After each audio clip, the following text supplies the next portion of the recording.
A bulker loses power in Australia and nearly drifts ashore. And now the ATSB is trying to figure out what went wrong. This is from the Maritime Executive, and it was published on the 22nd of August, 2025.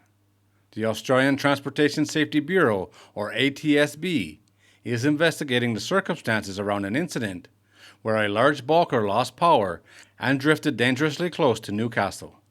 It will be looking for critical safety issues, and if they are identified, the ATSB will immediately notify the operator of the ship and the port and other relevant parties, so that appropriate and timely safety action can be taken. The incident began on the morning of July the 30th, when the Marshall Islands registered bulker, Basic Victory, was holding offshore waiting for a berth. Newcastle is one of the busiest ports in Australia, reporting that it handles over 4,400 ship movements each year. Over 152 million tons of cargo are handled annually at the port.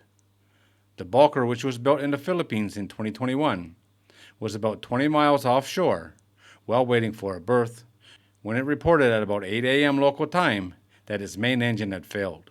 The ship was drifting towards the coastline north of Newcastle, and by 5:30 that afternoon had close to within 3 miles of the nearest land. The ship's master reported the issue to Newcastle Vessel Ship Services and said they were drifting close to shore. They requested permission to drop anchor. Shortly afterwards, the crew succeeded in restarting the main engine, and the ship steamed clear of the coastline.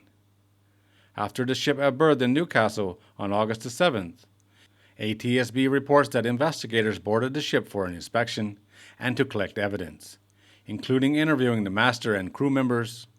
They also obtained recorded data and documentary evidence. After repairs were completed, the Basic Victory sailed from Australia on August the 9th. The vessel is at sea bound for Japan, where it is due to arrive next week. Australia has a reputation for its enforcement of safety regulations and detailed inspection of ships.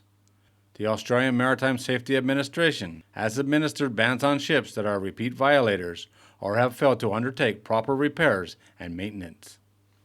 This ship's AIS has been offline for a few days now for some reason. She should be getting close to Japan by this point.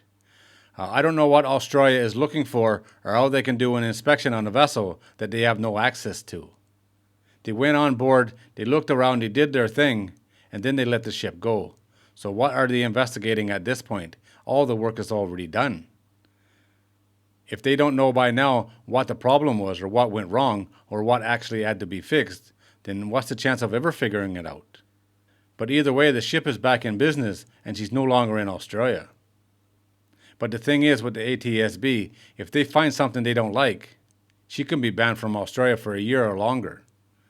It wouldn't be the first ship that Australia said, "You're not coming back." Alright guys, there it is. As always, thanks for watching. If you're new here and you like these kind of videos, don't forget to subscribe before you leave, and I'll see you on the next one.